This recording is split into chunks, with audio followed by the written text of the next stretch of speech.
You can spend all day in front of a mirror affirming yourself. But when your affirmations are not backed up by action, I feel like that's completely pointless. Confidence isn't something that you're born with, rather it's something that you build over time. It's something that you learn to develop. And I feel like there's many things that would naturally affect our confidence as we grow, as grown adults generally. We have the issue of self-doubt, we have comparisons, we have poor relationships, we have poor self-perception. I think there's just like a plethora of things that could affect a person's self-confidence. I can assure you that at the end of this video, hopefully by the grace of God, you're able to take something away from it and you apply it into your life and it's able to yield very viable results for you. Confidence is such a vast topic, right? But it just basically means that somebody is secure in their ability to have confidence in something or someone. It means that you believe in said person's or something's ability to be able to perform or to be able to yield results, right? Are you trying to build confidence in your area of work? Are you trying to build confidence in the way that you socialize with people? Are you trying to build confidence in school, in your academics, in your faith? I think you need to know what you're building your confidence for. The first step is that you need to practice mindfulness and you need to build a strong identity. To practice mindfulness, you need to be able to understand what your strengths and your weaknesses are as a person.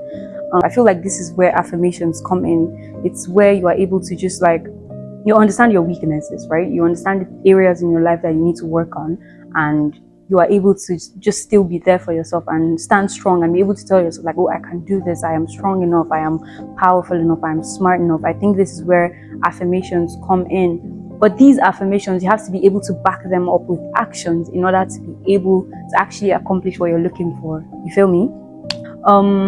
So I think it boils down to loving yourself, right? Loving yourself and knowing and believing that you are capable enough to actually do what you want to do, and then actually setting goals. I want to put out a disclaimer. I'm not saying that you should have this, because I think in this moment some people might mistake self-confidence with self-obsession. Confidence that is based on the self, I feel like, is honestly quite nauseating, because you just become cocky, you are self-absorbed, self-obsessed, and your whole confidence, like everything about your confidence, is centered around things that are not substantial. So it's like when things are going well for you, you are cocky and you think like, I am, you know, like I'm better than everybody, like I'm so cool, like I'm here, and that's because like these people can't even reach me, blah blah blah, they can't even touch me. I think that's it's nauseating. Like I said, it's quite pathetic, honestly, and that's not the kind of confidence I'm trying to tell you to cultivate for yourself. To me, it stems from a foundation of insecurity, ego, and I always say like ego is insecurity purely. So I think it comes from insecurities, and if that's the kind of confidence you're looking to cultivate, it's not here. Here we are trying to actually cultivate confidence in an identity or in a foundation that is substantial enough and I can actually keep you. You need to avoid comparison. We always hear this this saying that comparison is the thief of joy, and quite frankly, it's true. I think we oftentimes like just lose sight of the fact that other people are people like us. You know, human beings are human beings like us. Everybody has a specific thing that they're going through. Okay, it just reminds me of this quote. No, okay, it's a quote actually by Charles de Montesquieu. I don't know if I pronounced that right, but he's a philosopher and writer, and he said something along this line of most people don't even want to be happy, they just want to be happier than other people, and that is because they presume other people to be happier than they actually are. It's like you think you are making it seem like, or you're telling yourself like these people are happy, and you are just magnifying their happiness because they're probably not even as happy as you think they are. So comparison is the thief of joy.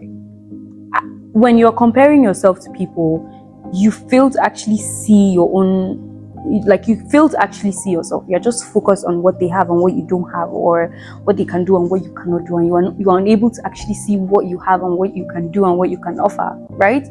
And so that's why instead of, there's this thing you can do with people, right?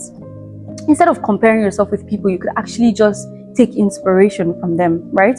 So you learn from other people's experiences. Like all of these people that you're so tempted to compare yourself with, like I'm not as good as this person, I'm not as well spoken as this person. Take them as an inspiration to actually get better, you know? So it's like, oh, I love the way she talks. I feel like I can like definitely do that. Take their experiences, you learn from their experiences, and from those experiences, you use it to help yourself get better instead of using it to tear yourself down and making yourself feel like you can't actually achieve.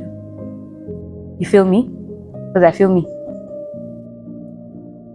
Leverage other people's experiences as a conduit for learning. I feel like when you're able to bring yourself to do this, I think that's peak maturity, and I think it would quite frankly benefit you more than actually just sitting down and feeling sorry for yourself that you are not as good as another person. Do you feel me? Because I feel me. On the issue of self-doubt, you need to find a way to eradicate self-doubt, right? Self-doubt is basically self-sabotage, right? It's like you know who you want to be, but you can't actually get yourself to create a proper plan that could get you there. And so there's this thing I always hear people say. I mean, not always hear people say, but I've heard it quite a number of times. By that, I mean one time from one girl that I watched. And she said, self-doubt is a bridge between who you are right now and who you want to be, right? So it's like on that journey to actually becoming someone that you want to be, you have left like there is this whole vast ground, this whole room for self-doubt to actually exist, because when you're starting something newly, as every other human being, or as a human being that you are, you might not be perfect at it, right? So there is this temptation to be like, I don't know. That's what self-doubt is. And so the only way that you can eradicate self-doubt is to work so hard on yourself that there's no room for doubt. Like there's absolutely no room whatsoever for doubt. And it's like when self-doubt does creep in, you are able to look at your track record, you are able to look at your credentials, like you're able to look at the things that you were able to achieve, and you're like, I mean, I did that, so I'm sure I can do this. And even if I don't do it, it's okay, because I'm sure that there is something else that I can do. Or maybe if I don't do it now, next time when I try again, I'll get it, and it will be even way better than I had expected. And so self-doubt is not something that you can just wake up in the morning and like, aha, I don't have any self-doubt. I think it's something that is just there. It's always creeping at every little chance or moment that it gets, right? But you have to be able to build habits and cultivate skills, right? And embed your mind with knowledge or substantial things that could help you in the process of actually eradicating it. So the number one thing that makes people lose their self-confidence is self-doubt. Always is self-doubt. It's always like, oh, I'm not really sure about myself in this area, I'm not really sure about myself in this relationship, I'm not really sure about myself in this job. And the only way to actually eradicate self-doubt is to work hard enough until there's no room for it anymore. You cannot, don't be giving self-doubt a room to propagate. And instead of sitting down there and being sorry, feeling sorry for yourself, like you stand up and be like, in the past I kind of did that, so here I am, I'm going to do it again. I'm not saying you should be cocky or anything, but I'm just saying, like, have a little more faith in yourself, like have a little more surety in yourself and what you can do, you know. This is my last point. I promise you, this is the cheat code. Everything I've said since the beginning of this video all just boils down to this. I know, because I'm speaking from experience, this is exactly what I did. To me, the most substantial kind of self-confidence or confidence in general is the faith-based confidence. Because I don't know how to start quantifying how magnificent it is to build your faith on something as substantial as God. I'm Christian, right? So obviously I'm going to speak from my perspective as a Christian, right? There's so many things in the Bible that God has said about me. There's so many declarations that God has made about me.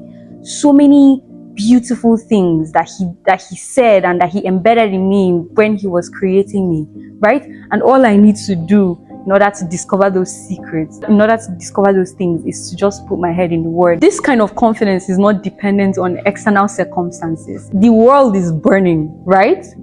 But I'm good, because I know that the one who runs my life owns To me, this is the only kind of confidence that you should base your identity off of, because it brings you peace, it brings you clarity, it brings you comfort. This confidence is less about the self and more about the God, the Jesus, the person that you serve. It's more about your faith. Just cultivate a faith-based confidence. Give yourself a little more credit and give God a little more credit and let Him expand you as a person. I will see you next week again.